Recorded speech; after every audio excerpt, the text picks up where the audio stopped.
Bora ver a história de Last of Us 2. Nossa, é 1 hora de vídeo. Jesus. Tá ligado no meu canal do YouTube, sente-me aqui outra vez. E depois de muito hype e muitos pedidos, eu trago hoje a vocês a história do jogo The Last of Us Parte 2. Esse que é um dos principais jogos do ano, forte candidato ao melhor jogo do ano.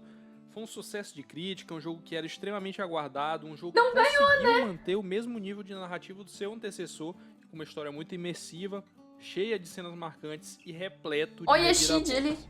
E é desse jogo que eu falo hoje pra vocês. A minha recomendação é que vocês, se puderem, joguem um jogo antes de assistirem esse vídeo aqui e também assistam ao vídeo do The Last of Us Parte 1, que eu fiz há alguns anos. Eu digo isso porque esse vídeo estará repleto de spoilers referente ao primeiro jogo. E eu também queria deixar uma outra recomendação que se possível, assistam o vídeo com fone de ouvido para tentar aproveitar ao máximo esse vídeo aqui que deu bastante trabalho.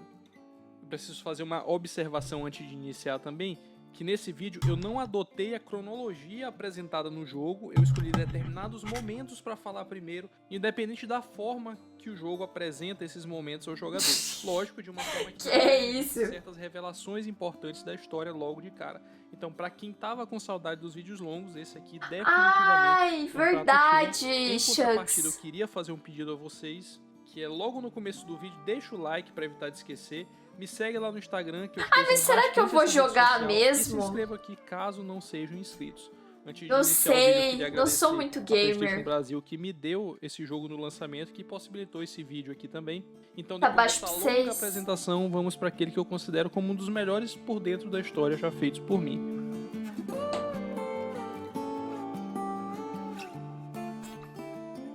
Antes de iniciar a história propriamente dita, é importante apresentar uma breve recapitulação do que aconteceu há alguns anos. The Last of Us 1 se passa em anos diferentes, então ele começa em 2013, quando mostra o início do surto e a morte precoce da única filha de Joel. Em 2033 acontecem os eventos da DLC Left Behind, que mostra uma grande amiga de Ellie e a própria Ellie sendo mordidas por infectados, e esse evento é o que dá origem a toda a jornada do jogo que acontece entre 2033 e 2034, onde Joel, a pedido da líder de um grupo chamado Vagalumes, pede que ele leve Ellie até o quartel-general dos Vagalumes, pois Ellie é a única chance de se desenvolver uma cura para a doença que matou a maior parte da população dos Estados Unidos. A jornada causou várias baixas, seja de amigos de Joel ou de muitos outros grupos inimigos que cruzaram seu caminho. Depois de muitos percalços, Joel consegue chegar ao destino entregando Ellie aos Vagalumes. Entretanto, ele descobre que a garota morreria no processo de se desenvolver uma cura. Nesse momento, ele resolve impedir o processo matando todos os vagalumes do lugar, incluindo o médico que faria a cirurgia e também a pessoa que deu origem à sua jornada, a própria Marlene. No final, o Joel mente para ela dizendo que não conseguiram achar uma cura, mas que existem vários outros casos de imunidade iguais aos dela. Após se recuperar dos efeitos da anestesia, Ellie, com lágrimas nos olhos, pergunta a Joel se o que ele disse era verdade e ele jura que sim. A partir desse dia, eles resolvem se mudar para o assentamento do irmão do Joel, o Tommy. Eles iniciam uma vida normal dentro das possibilidades que esse mundo apocalíptico permite e passam a fazer parte dessa comunidade. Nessa comunidade, cada pessoa tem a sua função, seja patrulhar para combater infectados ou invasores, seja na obtenção de mantimentos, então cada pessoa ali tem a sua função. Em determinada patrulha que Joel e Tommy foram escalados, Joel, enquanto explorava o lugar, encontra um violão em bom estado de conservação e pensou em levar de presente para ele, e enquanto ele limpava o instrumento, ele confessou ao seu irmão o que eles queriam fazer com a Ellie em Salt Lake City, no hospital St. Mary, há alguns meses atrás. E quando ele falou para o Tommy o que eles queriam fazer com a Ellie, o Tommy perguntou o que ele fez, e ele disse que a salvou, o que implica dizer que, em outras palavras, se eles estavam ali era porque muitos vagalumes morreram naquele dia. O que você fez?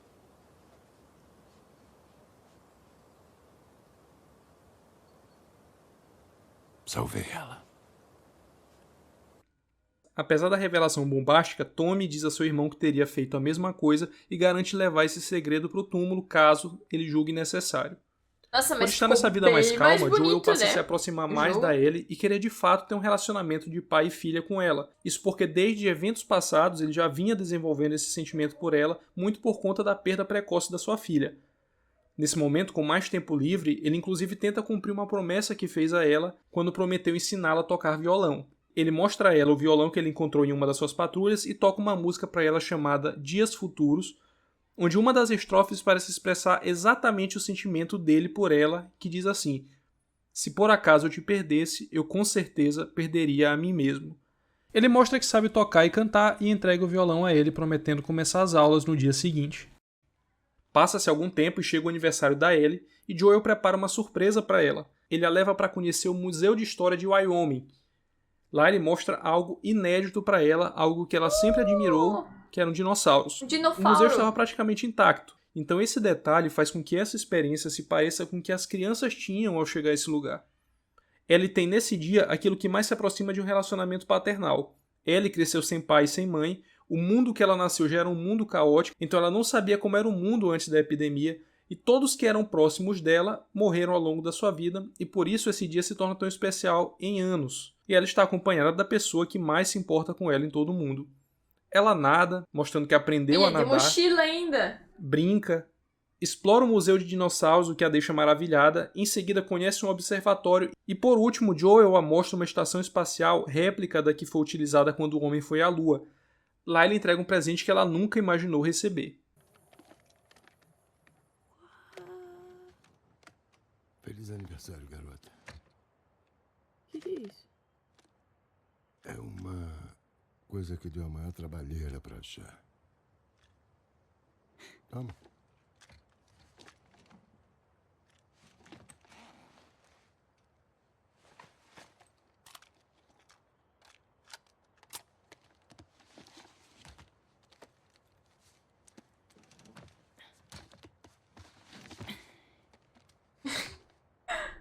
Feche os olhos. Garanto que vai valer a pena. Tá bom.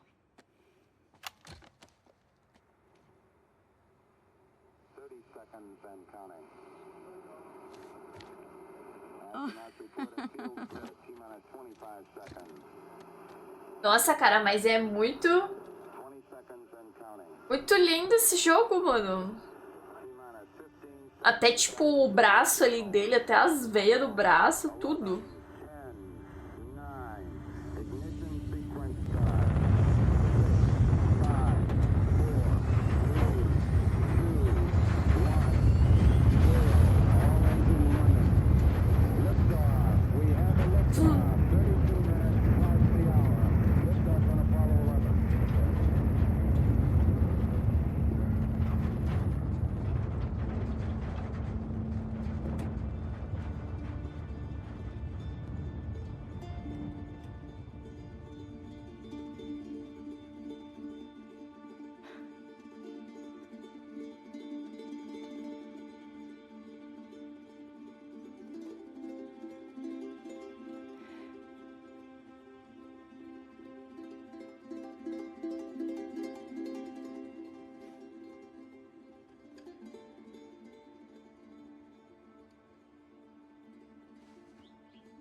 Mandei bem. Tá de sacanagem comigo? Que fofo. Não tem de quê, garota.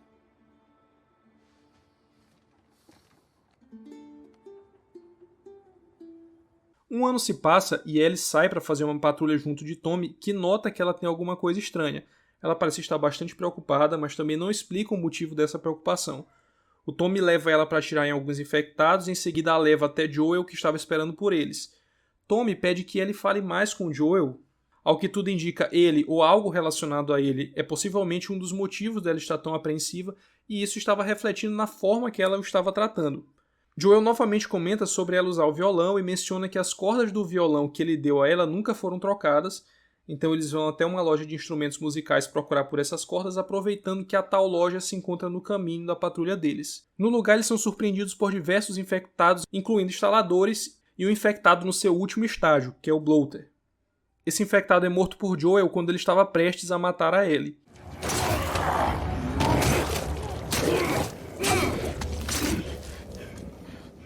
Como o local estava se tornando cada vez mais perigoso, eles resolvem sair e no trajeto até a saída eles encontram um corpo e mais um infectado. Esses dois eram do mesmo acampamento deles Ela fez e uma era um tatuagem. casal que resolveu sair para ajudar pessoas que precisavam de ajuda, mas acabaram sendo surpreendidos por uma horda de infectados e ambos foram mordidos. Eles combinaram se matar, mas o homem atirou na sua companheira e foi incapaz de atirar em si próprio. O tempo se passou e ele se tornou um instalador. Tudo isso foi relatado em uma carta encontrada e lida pela Ellie. Nesse momento, ela é até um pouco irônica em dizer que infelizmente eles não eram imunes como ela, como se estivesse suspeitando de Joel. Pena que não eram imunes, né?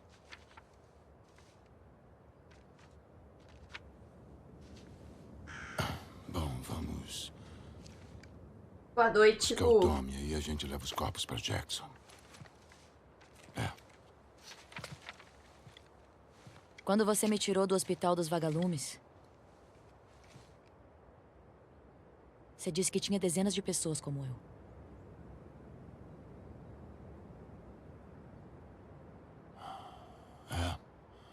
Foi o que me disseram. Eu nunca conheci outra pessoa imune. Você já? Podem estar se escondendo. Que nem você. Acha mesmo?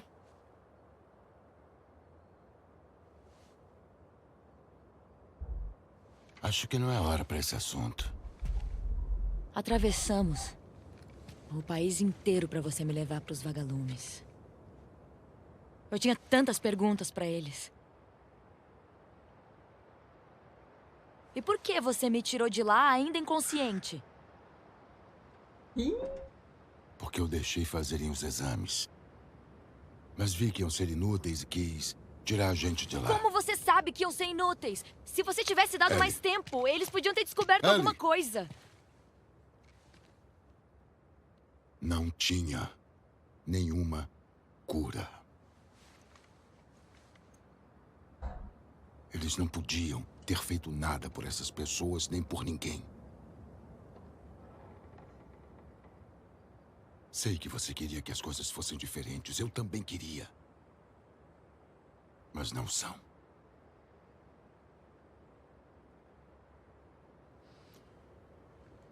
A gente tem que levar esses garotos para a família deles. Ou quer continuar discutindo?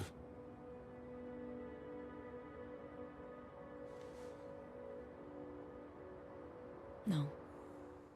Meses se passam e ele resolve tirar todas suas dúvidas em uma tentativa de descobrir se Joel falava a verdade ou não. Ela vai até o hospital onde ela seria operada anos atrás e lá ela encontra uma carta de um ex-vagalume relatando que o grupo havia debandado e encontra um gravador que revela o que realmente aconteceu naquele dia. Disseram que mesmo que a gente Boa achasse noite, ela ou Stu. por milagre achasse outra pessoa imune, não faria diferença. A única pessoa que poderia desenvolver uma vacina morreu. Por milagre achasse outra pessoa imune, não ia fazer diferença. Milagre achasse outra pessoa imune, não ia fazer diferença. A única pessoa... Ali!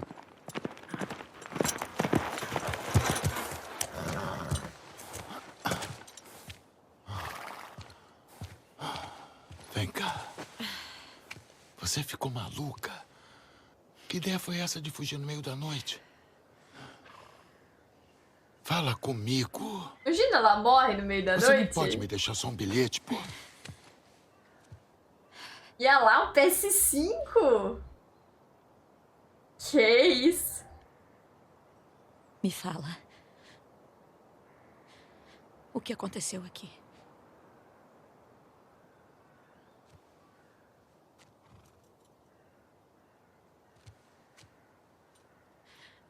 Coitado, véi. Se você mentir pra mim de novo, eu vou embora. Você nunca mais vai me ver. Mas se me falar a verdade,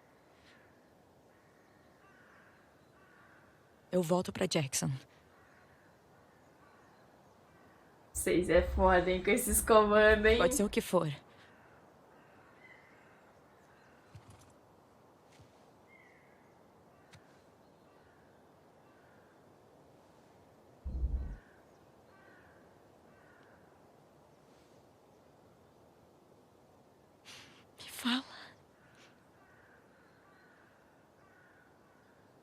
Joel.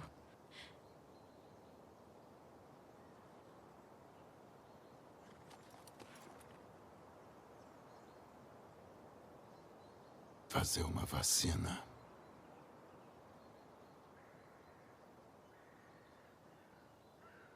Teria te matado.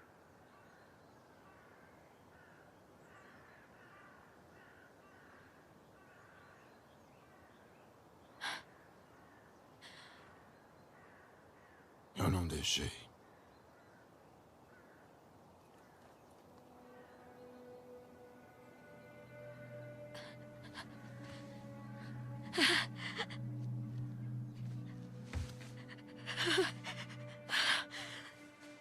Oh, meu Deus.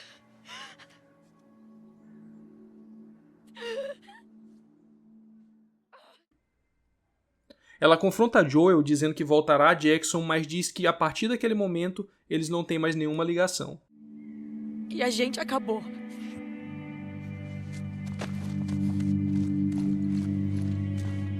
Pô, véi, isso aqui é foda, né? Mais tempo se passa, até que em uma noite ele vai a uma festa do acampamento e fica encarando Dina, uma das suas melhores amigas pela qual ela nutre sentimentos. Dina era namorada de Jesse, outro amigo de Ellie, e que, segundo Joel, era apaixonado pela própria Ellie. Jesse vê que Ellie está meio afastada de todos e se junta para puxar conversa e falar coisas do dia a dia, mencionando inclusive que o Joel o tem repreendido nas vezes em que ele vai às patrulhas. Mesmo estando repleto de pessoas no local, Ellie parece apenas se importar com Dina. Até que chega o momento em que ela se aproxima e puxa Ellie para uma dança. As duas conversam até que Dina beija Ellie, chamando a atenção de todos no lugar, inclusive de Seth, o dono do bar, que diz que ali é um lugar de família, e começa a intimidar a dupla. Dina puxa Ellie para sair de lá e quando ela estava saindo, Seth fala algo pejorativo a Ellie que logo é defendida por Joel.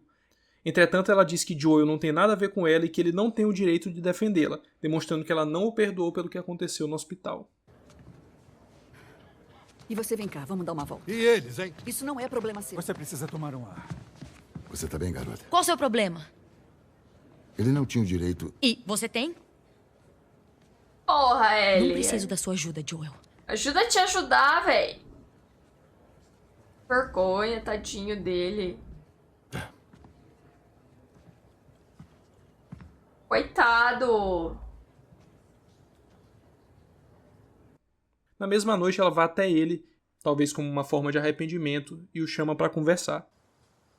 O Seth estava sob controle. É, mas que dó, véi. Eu sei. E você tem que parar de atormentar o Jesse nas minhas patrulhas. Ok.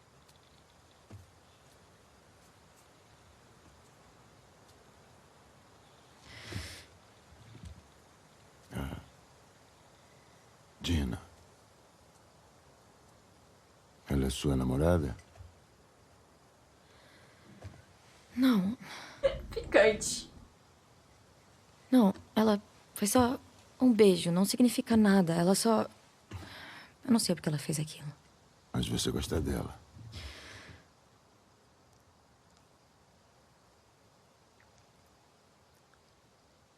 Eu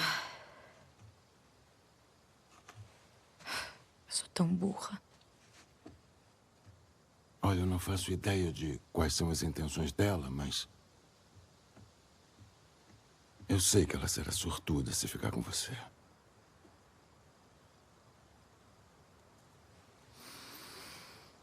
Como você é escroto. Eu não tô tentando... Era pra eu ter morrido naquele hospital. Minha vida teria tido algum valor. Mas você tirou isso de mim.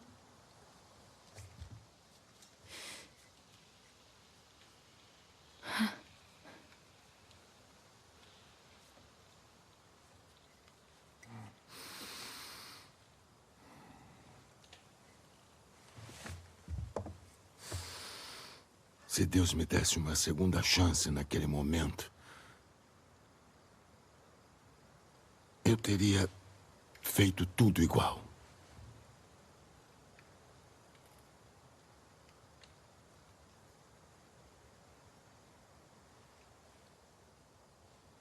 Tadinho. Porra, ela também só tá, né, pensando nela, sendo egoísta, né? Tipo, ela tá falando, ah, minha vida teria algum sentido, não sei o quê. Porra, mas ele viu a filha dele morrer na frente dele, né? Porra, a menina ali, ele vai deixar a menina morrer, sabendo que ela vai morrer. Foda, né? Ela não tá nem aí. Só que... acho que eu nunca vou conseguir te desculpar.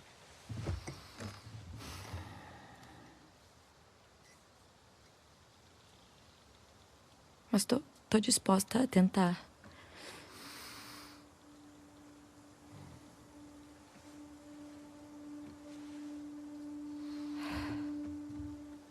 Fico feliz.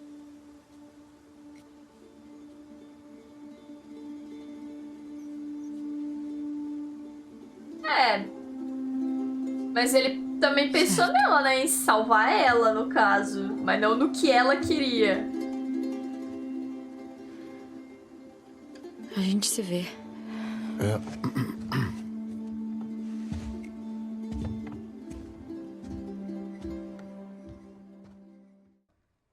Na manhã seguinte, Joel e sei lá. Tommy saem em uma patrulha Mas e tô com dó Ellie e dele. Dina saem em outra. A patrulha de Dina e Ellie termina em uma casa de um antigo membro do grupo de Tommy chamado de Eugene. No subsolo, elas encontram uma plantação caseira de ervas que logo chama a atenção da dupla. Elas conversam e Dina novamente se insinua para Ellie, demonstrando que também possui interesse nela, e as duas acabam ficando por lá mesmo. Enquanto isso, a patrulha de Joel acaba ficando encurralada por diversos infectados e eles acabam inclusive salvando a vida de uma jovem que andava por ali cujo nome é Abby. Os três fogem e chegam até aquele mesmo chalé que Joel, Tommy e Ellie estiveram há um ano. Aqui eles ficam encurralados e é quando Abby sugere a eles irem até um chalé próximo dali, onde seus amigos estão passando um tempo. Ao chegar no lugar, tanto Joel quanto Tommy são surpreendidos pelo grupo. Eu sou a Mel, aliás. Tommy, esse é meu irmão. Joel, Putz. parece até que já ouviram falar da gente. É porque já ouviram.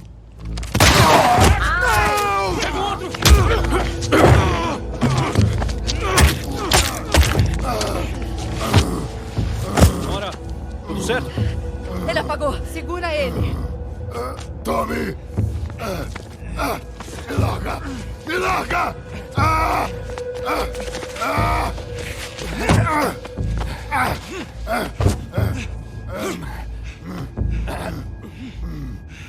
Puta madre!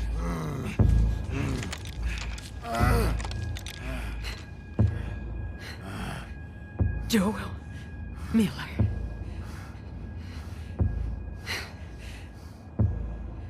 Quem é você? Adivinha?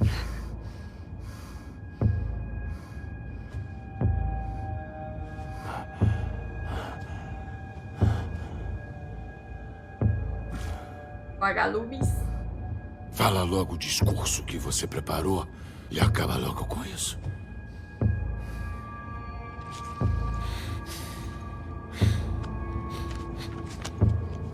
Faz um torniquete. Vai.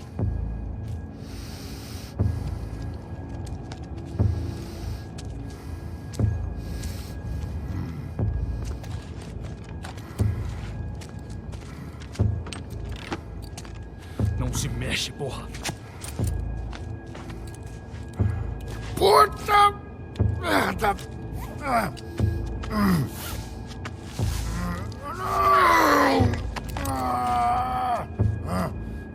Podem soltar.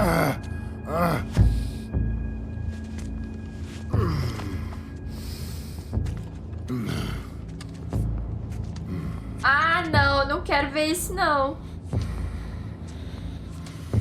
Seu velho idiota. Seu fim não vai ser rápido. Passados alguns minutos, Jesse diz a Ellie que Joel e Tommy não Olha, apareceram, o que obriga a Ellie a ir atrás dele. Ela chega no porão da casa onde ele estava e se depara com uma cena que ela nunca esperou ver. Joel caído no chão, completamente machucado, praticamente morto, e é rendida pelo grupo e obrigada a assistir essa mulher, até então misteriosa, encerrar a vida de Joel de uma forma cruel. Sua puta! Ai, Aí, já deu! Você já se vingou, tá? Já deu! Solta! Vocês estão fodidos! O que tá rolando? Solta ele! Quem é essa? Solta Ela entrou ele! escondida. Por que você não tá de guarda lá fora? Não achamos que ia aparecer alguém. Porra, o que você esperava? Vamos vazar antes que a cidade toda venha pra cima da gente. O tempo acabou. Queremos a mesma coisa, né? Termina. Agora. ai, mas eu achei que eles sabiam quem era ela, que eles estavam putos porque ele matou a mulher lá, mas deve ser da galerinha daqueles outros vagalumes lá que, ou daquela gangue lá, né? Manda, porra! Para, por favor! Por favor, não faz isso! Joel, por favor, levanta! Não!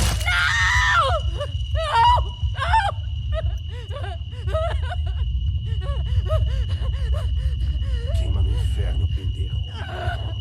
Nossa! Eu vou matar vocês! Não! Tá fazendo o quê? Uma limpa. É arriscado deixá-los vivos. Foda-se, porra. Eu vou matar vocês! Foda-se, sua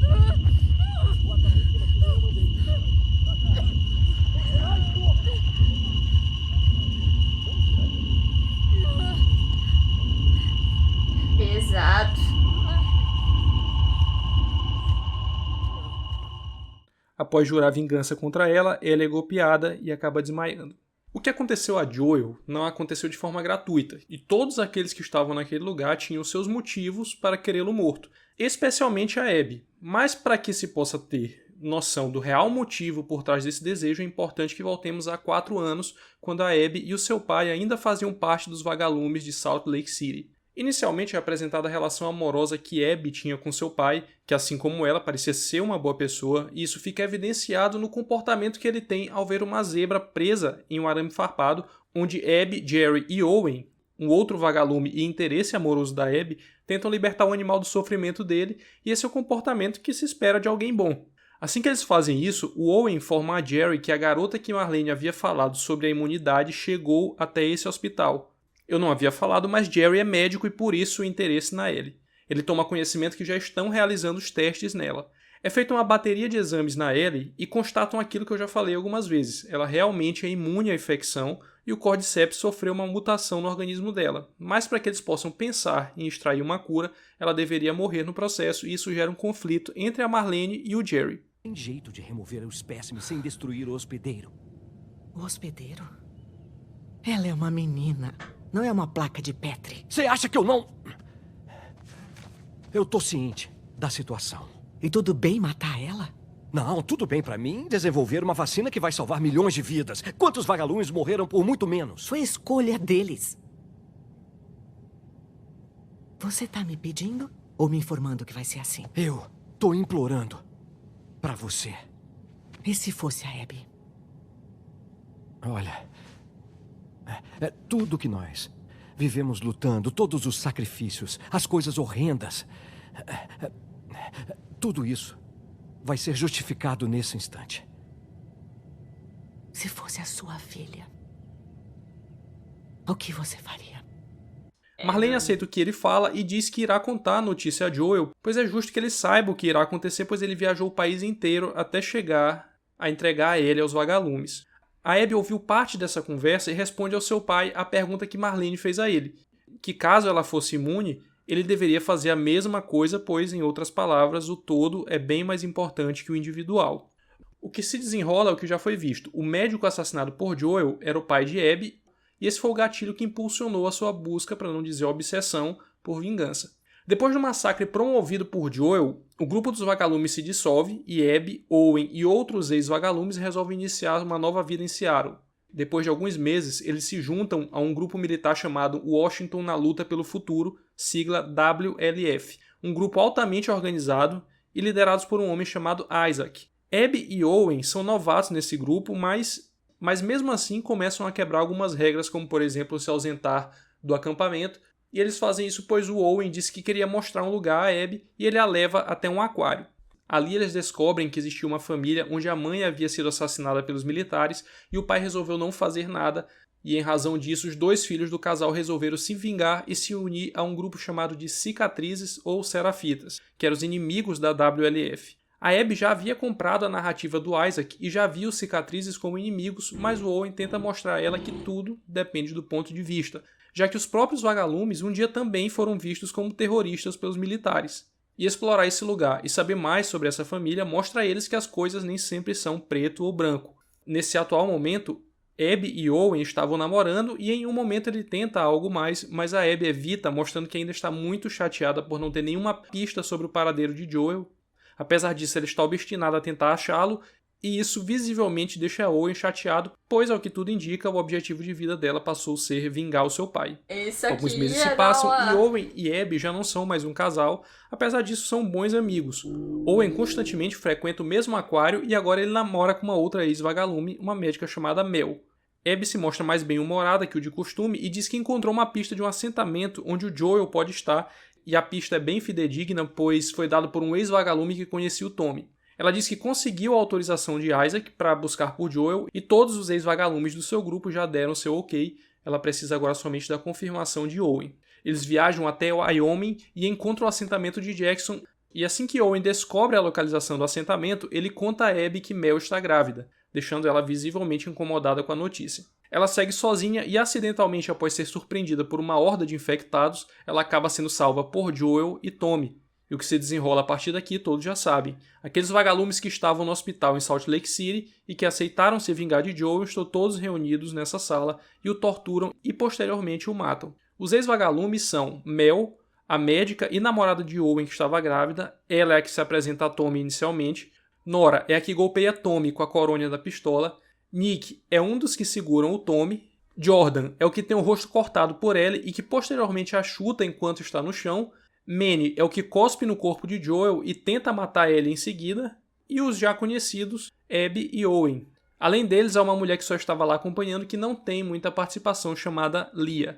Depois de se recuperar dos ferimentos, Tommy vai até a casa de Ellie tentando convencê-la a dar mais um dia para que ele possa tentar juntar mais gente para encontrar o grupo de Abby. Ela, muito a contragosto, aceita, o que ela não contava era que Tommy estava ganhando tempo para protegê-la. Esse dia que ele pediu de prazo, na verdade, serviu para ele sair antes e sozinho atrás da Abby. Quem dá essa informação é Maria, a esposa de Tommy. Ellie presta uma última homenagem a Joel e, junto de Dina, eles partem em direção a Seattle, que era a localização conhecida da sede da WLF. Depois de uma longa jornada, elas finalmente chegam em Seattle.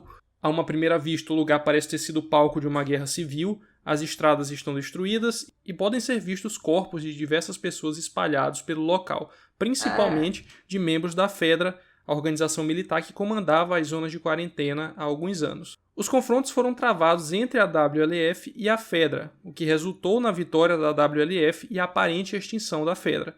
Além desse confronto, em outras épocas era comum que militares bombardeassem ou implodissem prédios e estradas visando atingir cidades tomadas por infectados e inimigos. Enquanto elas chegavam em Seattle, a WLF estava mobilizando algumas patrulhas. Abby e Manny, a mando de Isaac, são enviados para uma missão em um outro quartel-general da WLF. A Washington, na luta pelo futuro, montou uma estrutura muito bem feita em um estádio de futebol com direito à energia elétrica, academia, escola para crianças, refeitório, agricultura e pecuária, armamento, veículo, enfermaria, dentre outras várias coisas. Só que para manter toda essa estrutura é necessário recursos e para isso patrulhas são enviadas a todo tempo para as localizações próximas, sempre expandindo e montando acampamentos e providenciando recursos. Entretanto, algo parece estar diferente agora. Jordan, um dos amigos da Abby, estranha o fato deles estarem recuando. Ele foi mandado para uma missão de exploração, mas que deveria voltar logo em seguida, contrariando a postura de expansão. Apesar de haver um chamado para que todos voltem para os acampamentos, ele fica feliz, pois assim a sua namorada Leah, que havia sido mandada em uma missão, também voltará mais cedo. Manny e Abby são acompanhadas por Mel, a pedido do próprio Manny, que notou que o relacionamento entre ela e Abby não anda nada bem depois do que aconteceu a Joel. A Mel, por ser médica, não estava acostumada à forma brutal como Abby o matou, por mais que ela achasse justo o que aconteceu a ele, ela não era uma soldada assim como eles. Além do trio, eles também levam a Alice, uma pastor alemão, que foi treinada para essas missões. Nossa, vai levar No a mulher trajeto até o grávida, destino, né, véi? o grupo é surpreendido por um bando de cultistas chamado Ai, Serafitas, ou apelidado por eles de Cicatrizes. A emboscada termina em um acidente de carro sem maiores problemas. Eles enfrentam dezenas de infectados e vários Serafitas até chegarem no destino. Mel acaba sendo atingida, mas também nada muito sério, e quem cuida dela é a Nora, outra ex-vagalume que também estava com Abby em Jackson. Nora mostra a quantidade de corpos de soldados que têm chegado, inclusive mostra em um dos sacos o cara que estava acompanhando o Owen em uma missão, o que deixa ela bastante preocupada, já que faz bastante tempo que não se tem notícias dele. E se o parceiro de missão dele acabou sendo morto, possivelmente algo de ruim aconteceu a ele também. Abby e Manny se encontram com Isaac, que revela que, em razão dos confrontos frequentes entre eles e os Serafitas, ele resolveu planejar um ataque massivo contra a base dos cultistas. Por isso, essa base estava tão cheia de soldados. Eles aproveitariam uma tempestade que cairia em aproximadamente 2 dias para tornar a chegada mais furtiva, e ele queria que Abby e Manny liderassem o primeiro ataque. Abby pede que Isaac libere Owen para ir com ela, tentando saber se Isaac sabe do paradeiro dele. E Isaac diz que, ao que tudo indica, o Owen desertou e não faz mais parte da WLF. O motivo é que, aparentemente, o homem que Nora havia mostrado há poucos minutos a ele, e que era o companheiro dele na missão, foi atingido pelo próprio Owen ao tentar defender um Serafita. E essa história foi contada por esse mesmo cara antes de morrer. Abby pede para que Isaac a deixe ir atrás do Owen para que ela possa justificar essa história, mas Isaac nega. Mesmo assim, ela resolve ir atrás dele, desobedecendo a ordem do seu líder e se colocando em risco de receber uma punição. Manny a coberta e ela vai em direção ao aquário, local onde ela sabia que muito provavelmente ele estaria. Nesse meio tempo, Ellie e Dina seguem até um hotel e lá encontram corpos de diversos membros da WLF, incluindo um dos que estavam na cabana no dia da morte do Joel. Esse homem era chamado de Nick. Ela atribui esse ato ao Tommy, pois essa forma de interrogatório ela já conhecia e era o modo que o Joel usava para interrogar suas vítimas. Elas descobrem um possível lugar onde o Tommy pode estar, mas no caminho até lá elas são emboscadas por membros da WLF. Um dos soldados atira a queima-roupa na égua que elas estavam utilizando e em seguida nocauteia ela. Quando ela acorda, ela está diante de Jordan, aquele mesmo cara que a cortou no rosto e que a chutou na barriga. O outro membro, chamado de Mike, diz que tem ordens para matar qualquer intruso que possa aparecer. E quando ele estava pronto para executar Ellie, Dina dispara contra ele, o matando, mas acaba se machucando após cair da claraboia graças aos tiros disparados por Jordan. Jordan tenta matar Dina, mas Ellie consegue se soltar e matar o primeiro da sua lista. No corpo de Jordan, ela encontra uma carta de Leah junto de uma foto, e essa carta indica que Leah estaria em uma patrulha em uma estação de TV, e elas duas resolvem seguir até lá tentando buscar mais pistas. No lugar, elas se deparam com um massacre. Alguns membros da WLF são encontrados mortos alvejados por flechas, incluindo a própria Leah.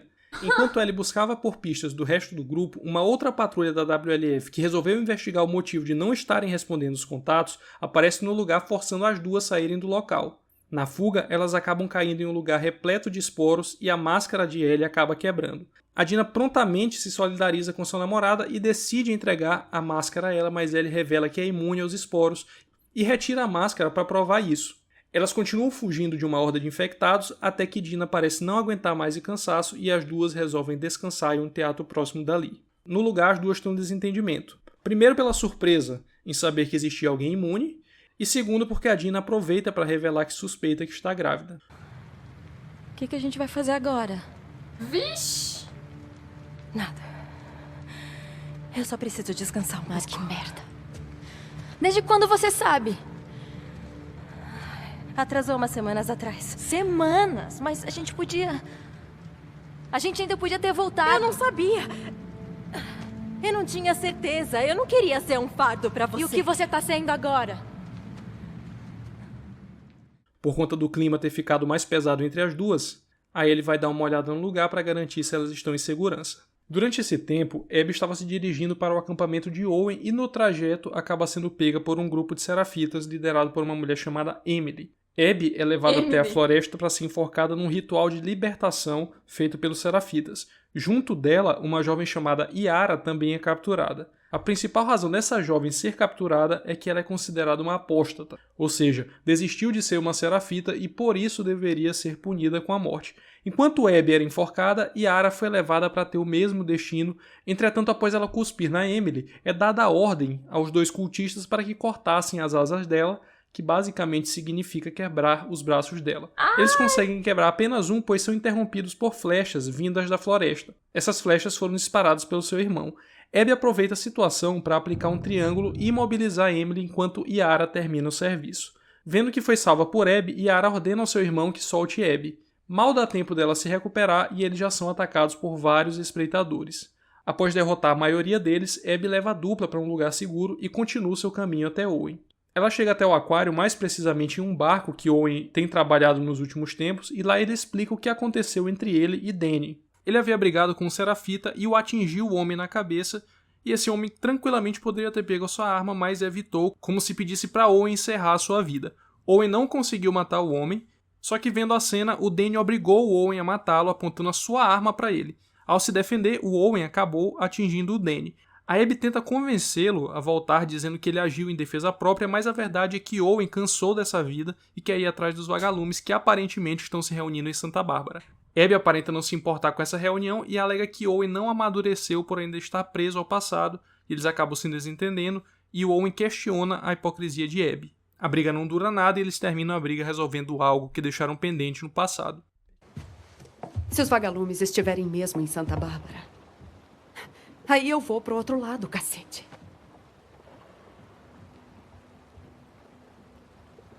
Que foi? Nada, não. Ela tem mais braço que o Desculpa se eu cara. cresci. Devia crescer também. Aí, como eu faço isso, Abby? Procurando as pessoas que mataram a minha família? Cortando elas? Eu posso torturar elas até elas chorarem.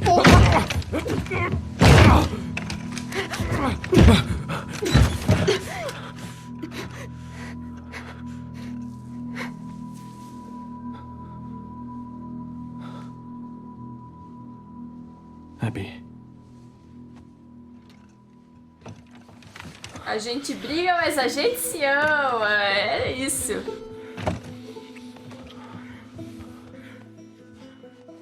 A história contada por Owen impactou Abby de tal forma que ela passa a ter pesadelos braço com não Lev é? e Yara mortos.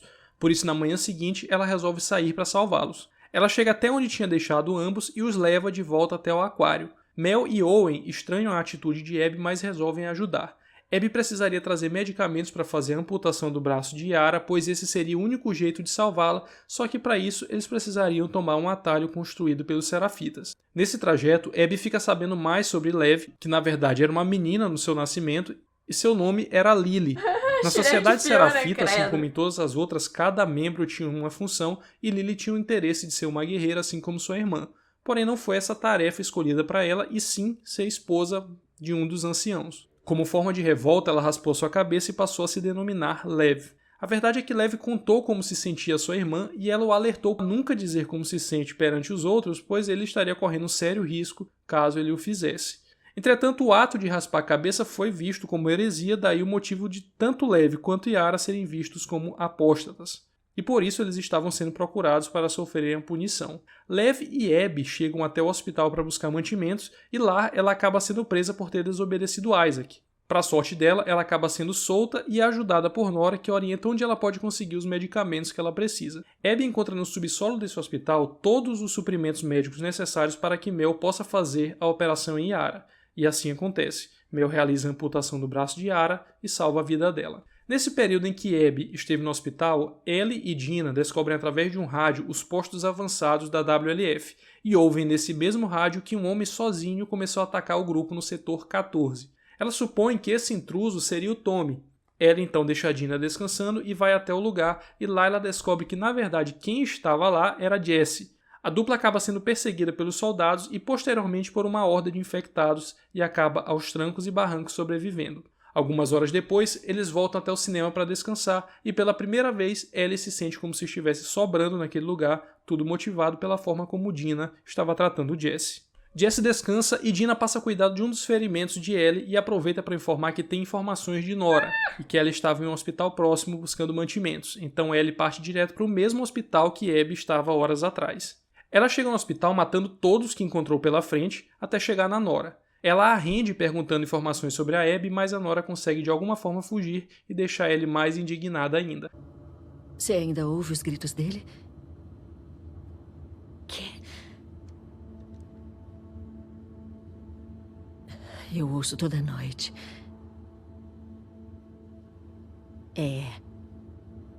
O filho da p teve o que mereceu. Sua escrota! Alguém me ajuda! Porra, tinha que ter Depois de uma tirado breve antes. perseguição, as duas caem em um subsolo cheio de esporos e Nora começa logo a sentir os efeitos no corpo dela. Elas ficam isoladas e Ellie pode ficar a sós com Nora, podendo assim interrogá-la. A princípio, ela evita revelar qualquer informação sobre Abby, mas Ellie consegue ser convincente o suficiente para arrancar informações dela, descobrindo assim que Abby estava no aquário. De fato, a Nora não mentiu e Abby estava realmente no aquário, na companhia de Lev, Yara, Mel, Owen e a cadelinha Alice.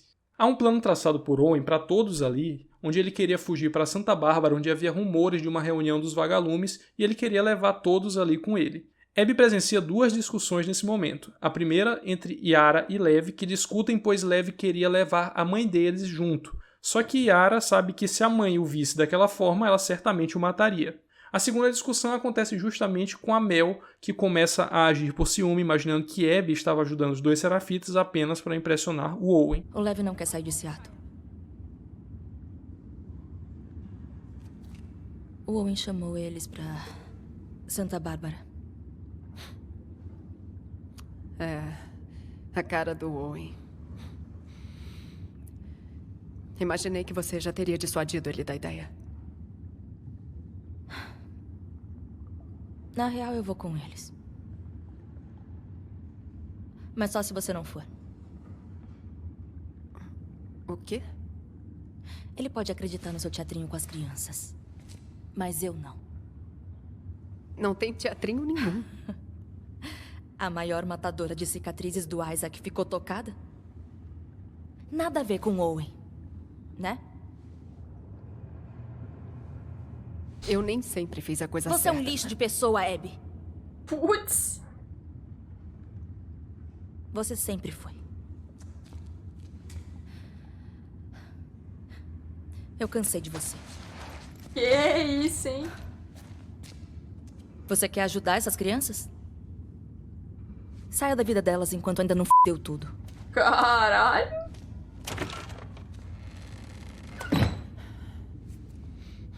Owen também aproveita para tentar se reconciliar com Abby e pede que ela vá junto, mas ela se nega e de repente Lev rouba um barco e vai até a Ilha dos Serafitas para buscar sua mãe. Abby e Yara saem à procura dele, enquanto Owen resolve ficar para consertar o barco que serviria de transporte até Santa Bárbara. No percurso até Lev, Abby chega até uma marina e ouve que um sniper estava matando vários do seu grupo. Ela pede para que Yara fique para trás por causa da situação dela e resolve ir sozinha, garantindo que voltaria com um barco para buscá-la. Ela acaba se metendo no meio de um tiroteio entre os membros da WLF e o sniper. Desse grupo, somente o Manny sobreviveu e ele acaba salvando a vida da Abby. Pouco tempo após isso, é mostrado que o sniper era o Tommy, que mostra ser bem mais letal do que eles imaginavam.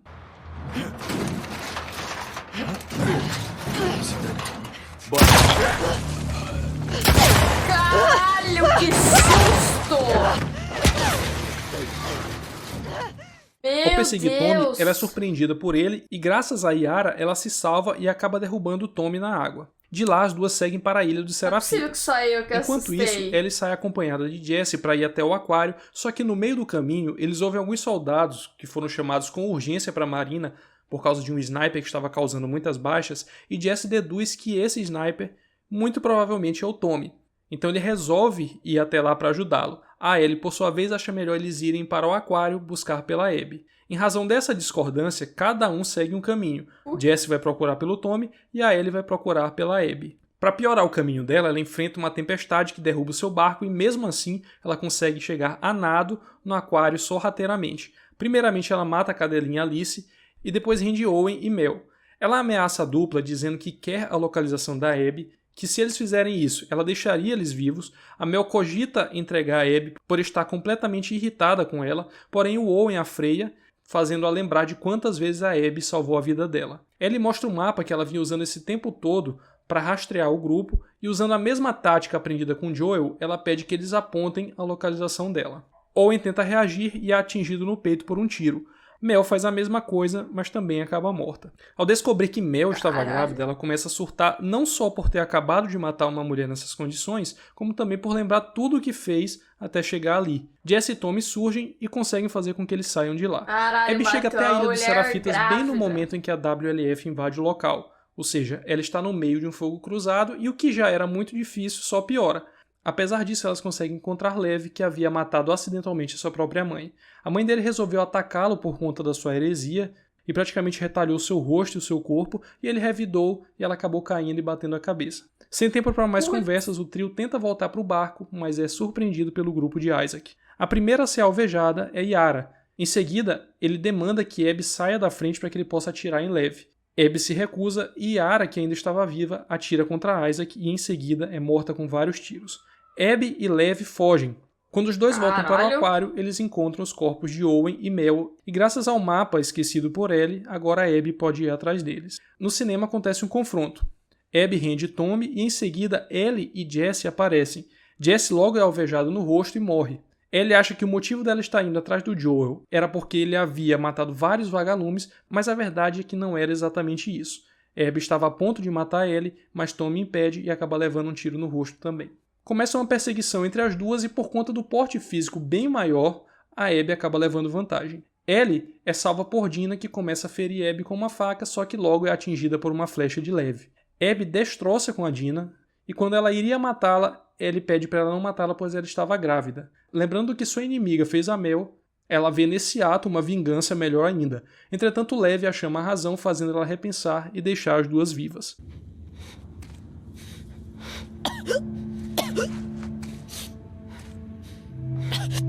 Nunca mais apareça na minha frente. Empatadas. Pouco mais de um ano se passa e Ellie agora vive uma vida pacata junto de Dina. O filho dela nasceu e é chamado de JJ, possivelmente uma homenagem a Joel e a Jesse. Elas levam aqui a vida que Dina sempre quis. Moram em uma fazenda afastada e com uma relativa tranquilidade, sem ter que ficar constantemente preocupada com patrulhas ou caçar mantimentos. Só que nem tudo está às mil maravilhas. Ela ainda não conseguiu se recuperar do trauma de ver Joel morrendo. Com frequência, ela tem memórias vívidas daquele dia e sofre com uma espécie de blackout momentâneo. As coisas pioram quando Tommy reaparece na casa, ele que sobreviveu ao tiro dado por Abby, mas acabou ficando cego do olho direito, sem falar que perdeu parte do movimento da perna esquerda após ser atingido pela flecha de Lev. O motivo da visita é para dizer que ele conseguiu a localização de Abby. Tommy parece nesse momento estar mais obcecado que a própria Ellie, inclusive essa obsessão resultou no término do seu casamento com Maria. Eu não ia mais atrás, cara. Ô, mano, tipo, já deu puta trabalho, a mulher já deixou você sair viva, para de ir atrás, mano, tá ligado?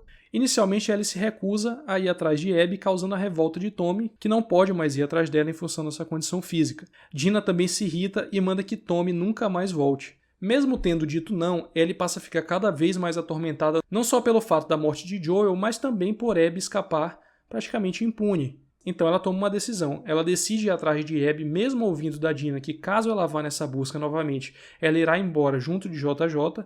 Mesmo assim, lamentando ouvir isso, ela resolve ir atrás de Abby. Abby, por sua vez, estava em Santa Bárbara buscando pelos vagalumes mencionados por Owen. Ela chega no suposto local onde eles deveriam estar, mas encontra o local completamente vazio. Apesar disso, ela descobre um agrupamento de vagalumes com aproximadamente 2 pessoas através de uma ligação do rádio. A alegria dela dura muito pouco, pois quando eles saem dessa casa, eles são capturados por um grupo de sádicos que escravizam pessoas chamados de cascavéis.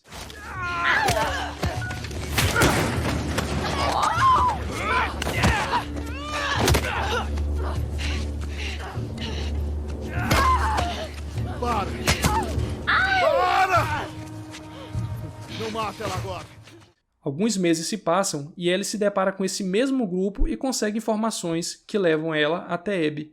Essa jornada fez com que ela perdesse ainda mais peso, ficasse mais queimada de sol, sem falar nos perigos que ela teve que superar para chegar até esse local, e tudo isso acaba de alguma Nossa, forma mas que impactando o jogo psicológico louco, hein? dela. Nesse lugar, ela toma conhecimento de que Abby estava em um local chamado de pilastras. Era uma forma de tortura utilizada pelos cascavéis que colocavam as pessoas para ficar expostas ao sol, sem alimentação, e muitas delas acabavam morrendo nesses lugares. Ela encontra a Abby, que agora estava irreconhecível, agora de cabelos curtos e bem mais magra. Abby, na última vez que havia visto Ellie, disse que não queria mais vê-la na sua frente, porém nesse momento, ironicamente, ela era a única pessoa que podia salvá-la daquela tortura, e é isso que ela faz. Liberta tanto Abby quanto Lev, e ao vê-la mesmo completamente debilitada, se importando com Lev, ela por um momento pensa em deixá-la ir embora. Então cada uma pega o seu barco, mas ao ver o sangue na sua mão, Ellie novamente lembra de Joel e diz que não pode deixá-la ir embora. Abby evita a luta, mas Ellie ameaça matar Lev, obrigando ela a lutar. A luta causa prejuízo dos dois lados. Ellie acaba perdendo 2 dedos no combate, mas mesmo assim, ela estava vencendo a luta e quando estava perto de concluir sua vingança, ela desiste de afogar a Abby e liberta ela, fazendo assim com que cada uma siga o seu caminho. Ellie volta para casa e, como havia dito que faria, Dina foi embora e a casa agora estava vazia. Ela tenta uma última vez tocar a música que Joel tocou para ela há alguns anos, mas agora, sem 2 dos dedos, ela era incapaz de montar os acordes. Ela abandona o violão na casa e vai embora. Possivelmente Ellie já havia voltado para Jackson assim que voltou de Santa Bárbara, pois ela estava limpa e sem machucados e havia voltado talvez para se despedir daquele lugar. A verdade é que aquele violão que ela deixou para trás representava Joel, já que foi um presente dado por ele a ela, e representa também a renúncia do sentimento de vingança, por isso ela deixou o violão na casa e finalmente resolveu seguir com sua vida. Ai, que triste, véi.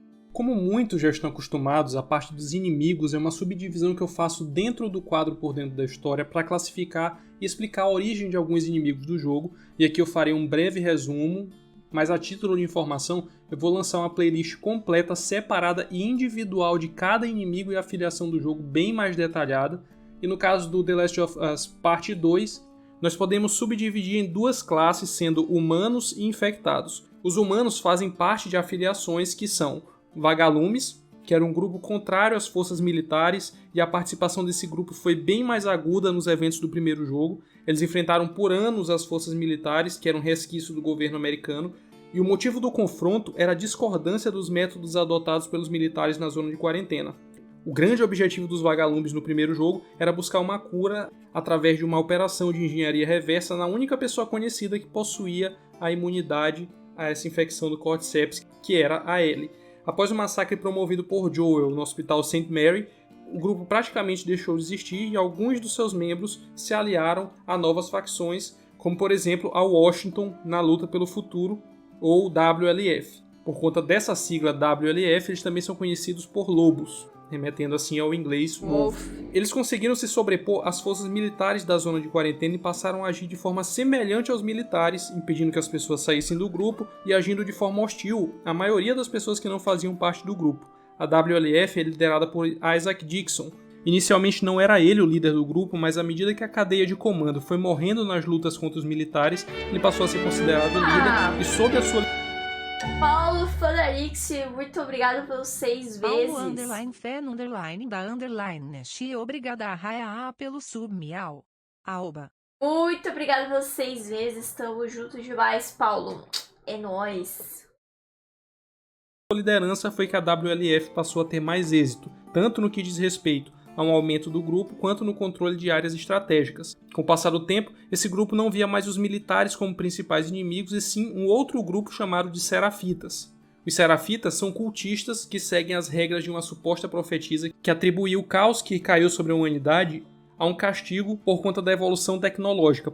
Por isso esse grupo tenta de toda forma retomar o contato com a natureza, evitando qualquer coisa derivada de tecnologia como eletricidade e armas de fogo, apesar de alguns poucos utilizarem armas de fogo. E o início da luta contra os lobos aconteceu após a morte da profetisa, quando os anciões resolveram deturpar os ensinamentos de sua líder e passaram a ver a WLF como inimigo, e a guerra por território começou a se tornar bem mais frequente. No que diz respeito às práticas ritualísticas, os serafitas costumam cortar os seus rostos como tipo de rito de iniciação. É mais Daí o agora pra explicar os grupos, né, que estavam lutando e tal. Mas tem curiosidades, acho que eu vou ir pra parte de curiosidades. Desenvolvimento do jogo, o final que seria o final verdadeiro, e com certeza seria o final que muitos gostariam de ver, era o final onde a Ellie matava a Abby de fato. Entretanto, o diretor achou que esse final não seria condizente para as duas personagens, seria algo clichê que nós já vimos aí em 1 milhão de jogos ou filmes, onde a vingança seria concluída. Entretanto, era de se pesar tudo que a Ellie também fez, e que nessa história faria bem mais sentido se o final fosse onde ela deixasse a Abby ir embora. Tem uma cena onde a Ellie surpreende uma mulher que estava jogando em um PlayStation Vita, e há diversas menções a consoles e jogos da Sony nesse jogo aqui. Mas no meu caso, o que mais chamou a atenção foi ela estar jogando Hotline Miami, que é um jogo extremamente violento e que condiz bastante com o que acontece em The Last of Us Part 2. Outra cena, posteriormente, também aparece uma outra pessoa jogando PlayStation Vita, nesse caso é um exclusivo, que é o Jack and Daxter. Uma inovação que foi acrescentada nesse jogo é a possibilidade de se tocar violão e de uma forma bastante fiel aos acordes, então é bem comum ver vídeos no YouTube de pessoas reproduzindo músicas reais com a Ellie. Eu vou deixar aí na descrição alguns desses vídeos aí para vocês olharem.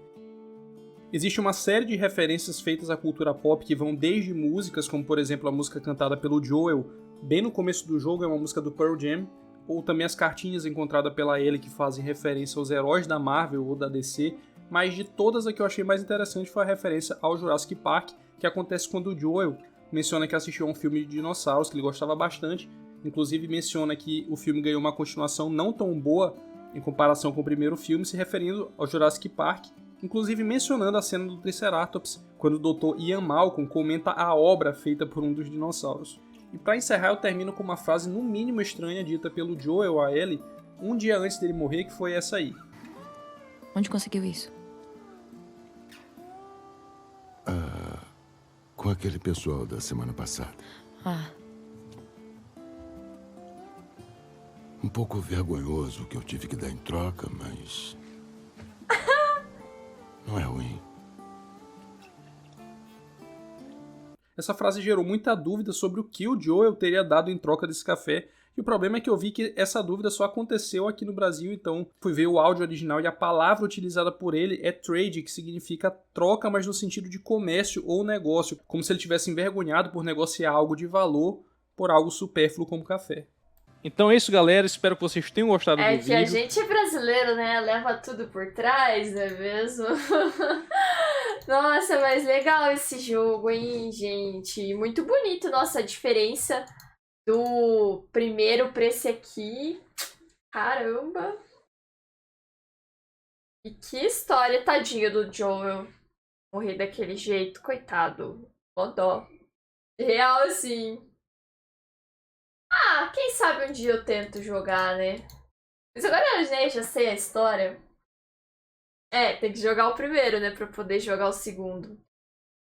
Ah. Tinha o Rei dos Ratos também, como assim? Da parte lá das gangues?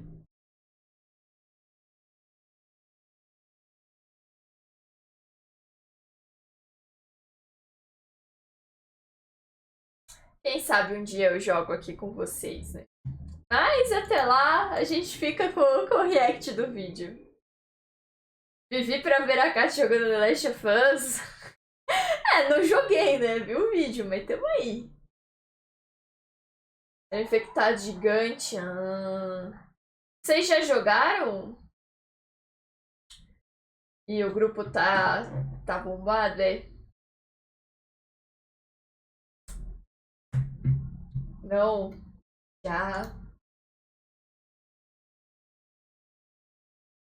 Pô, velho, coitado, né? Tipo, ele